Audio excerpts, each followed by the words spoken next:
George Thomas के बारे में आपको 3 कथन दे रखे हैं और बाद में बताना है कि कौन सा कथन आपको सही दे रखा है। देखिए जॉर्ज थॉमस के बारे में, ये आयरलैंड के निवासी थे या ग्वालियर के राष्ट्रकूट शासक दौलत राव का अंग्रेजी कमांडर था।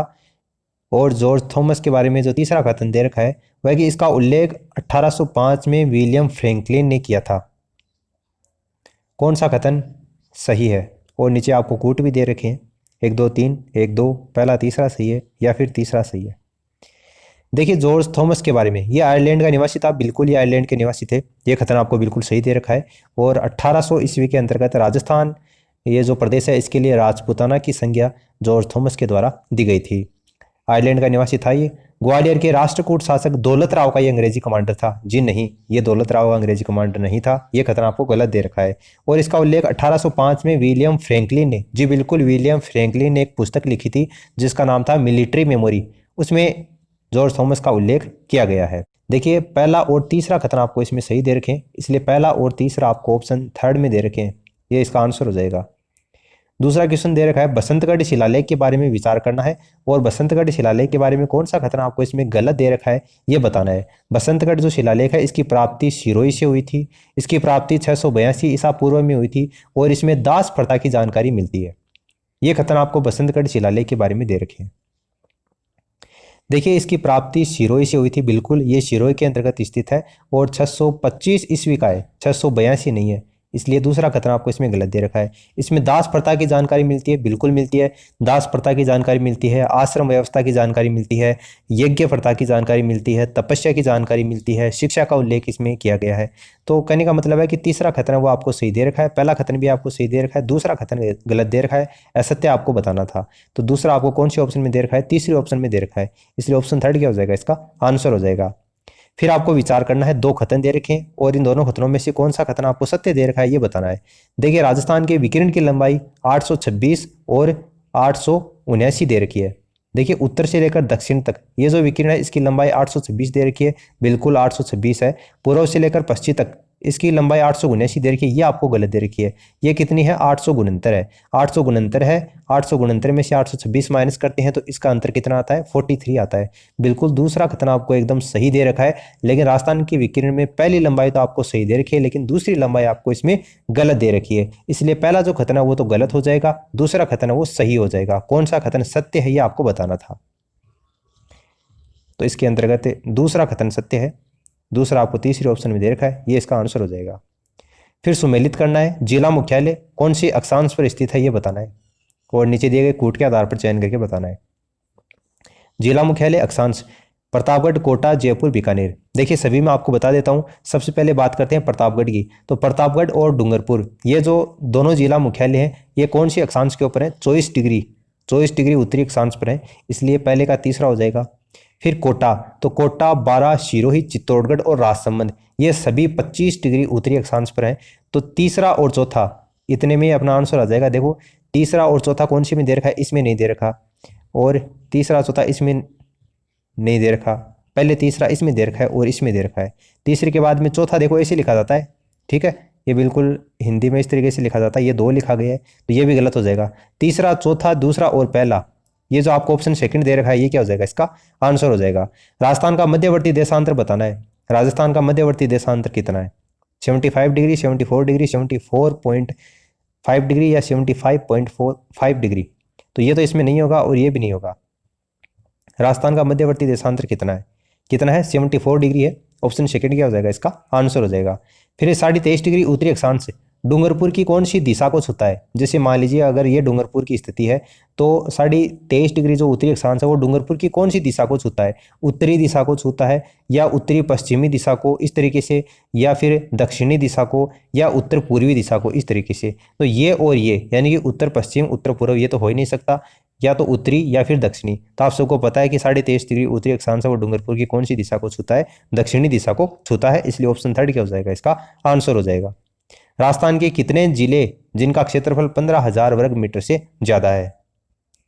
देखिए वर्ग मीटर नहीं होगा यहाँ पर, वर्ग क्या होगा? किलोमीटर होगा। राजस्थान के कितने जिले हैं जिनका क्षेत्रफल 15,000 वर्ग किलोमीटर से ज्यादा है? तो कितने जिले हैं? राजस्थान के 6 जिले हैं, पहला, दूसरा, तीसरा, चौथा, पांचवा, छठा। सभी मैं आपको बता देता हूँ।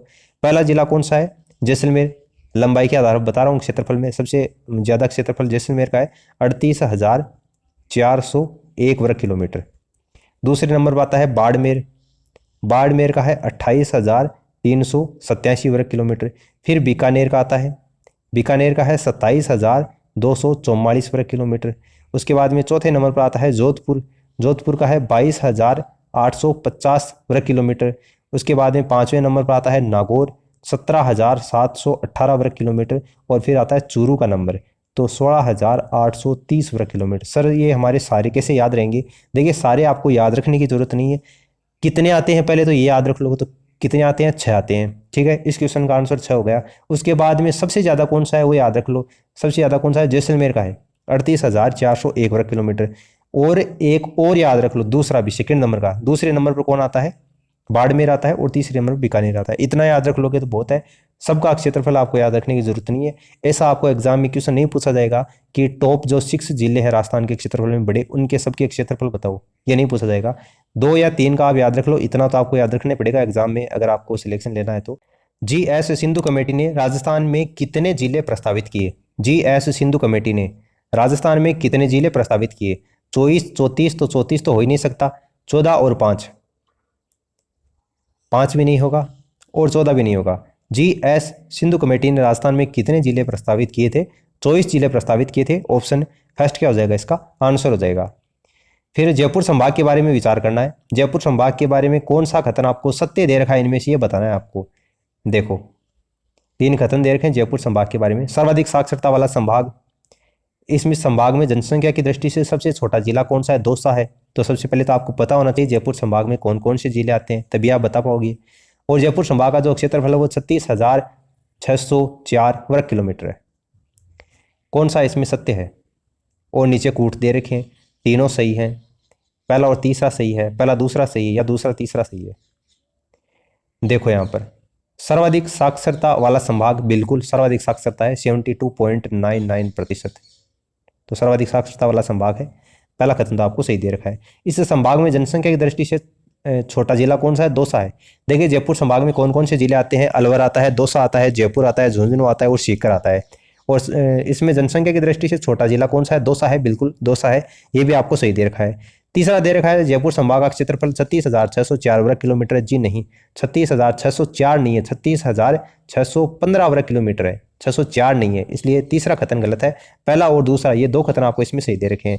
इसलिए पहला और दूसरा कौन से ऑप्शन में दे रखा है? तीसरे ऑप्शन में दे रखा है। ये इसका आंसर हो जाएगा। ठीक है, सर्वाधिक जनसंख्या जयपुर संभाग में, सर्वाधिक घनत्व है जयपुर में, सर्वाधिक अनुसूचित जाति का जो प्रतिशत जनसंख्या है वो भी जयपुर संभाग में है, और सर्वाधिक साक्षरता 72.99% वो भी जयपुर संभाग की है। फिर 12 कोटड़ी के नाम से कौन सा राज्य प्रसिद्ध था? 12 कोटड़ी के नाम से कौन सा राज्य प्रसिद्ध था? आमेर का, भीनमाल का, सिरोही का या कोटा का? तो कोटा का नहीं था, सिरोही का नहीं था और भीनमाल का भी नहीं था। जयपुर आमेर का था। देखिए जयपुर में जो पृथ्वी सिंह थे, पृथ्वी सिंह के समय में श्रेणी विभाजन हुआ था और 12 पुत्रों के नाम से 12 स्थायी जागीरें चली, जिनको 12 कोटड़ी के नाम से जाना जाता था। इसलिए आमेर जयपुर क्या हो जाएगा? इसका आंसर हो जाएगा। मुगल बादशाह अपनी विजयों में से आदि के लिए राठौड़ों की 1 लाख तलवारों के एहसानमंद थे। यह कथन किसके द्वारा कहा गया था? यह आपको बताना है।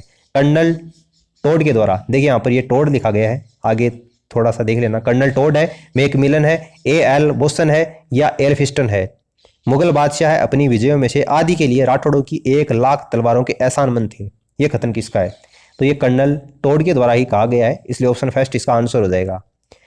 फिर देखा है संस्कृत कवि राजशेखर ने कौन से दरबार में थे, यानी कौन से शासक के दरबार में थे, ये आपको बताना है। संस्कृत कवि राजशेखर। देखिए राजशेखर के द्वारा एक काफी फेमस रचना की गई है, राजशेखर की रचना है। देखिए जैसे ही मैं नाम लिखूंगा तो आपको समझ में आ जाएगा कि क्या नाम है। काव्य मीमांसा। बिल्कुल काव्य मीमांसा जो रचना है वो किसकी है? राजशेखर की है। पूरे विश्व में प्रसिद्ध है ये राजशेखर की रचना काव्य मीमांसा। तो आपको बताना है राजशेखर किसके दरबार में थे? महेंद्रपाल प्रथम, मिहिर भोज, वत्सराज या नागभट्ट? तो नागभट्ट नहीं था, वत्सराज नहीं था, मिहिर भोज नहीं था, महेंद्रपाल प्रथम के दरबार में थे राजशेखर। राजस्थान के किस पुरातात्विक स्थल से अपोलाडोट्स का सिक्का प्राप्त हुआ है? सुनारी, रेड, रंगमहल, बरौर? तो बरौर नहीं है, सुनारी नहीं है, रंगमहल नहीं है, कौन सा है? रेड। रेड टोंक। लोहे के पर्याप्त मात्रा में यहाँ पर भंडार प्राप्त हुए हैं रेड टोंक से, और रेड टोंक में लोहे के भंडार प्राप्त होने के कारण इसको प्राचीन भारत का टाटानगर कहा जाता है। एशिया का सबसे बड़ा सिक्कों का भंडार रेड में ही प्राप्त हुआ है। रेड क्या हो जाएगा, इसका आंसर हो जाएगा। नागभट्ट प्रथम को नारायण और मलेच्छों का नाशक कौन सी प्रशस्ति में कहा गया है? नागभट्ट प्रथम को नारायण और मलेच्छों का नाशक कौन सी प्रशस्ति में? ग्वालियर प्रशस्ति, घंटियाला के लेख, मंडोर प्रशस्ति या इनमें से कोई नहीं?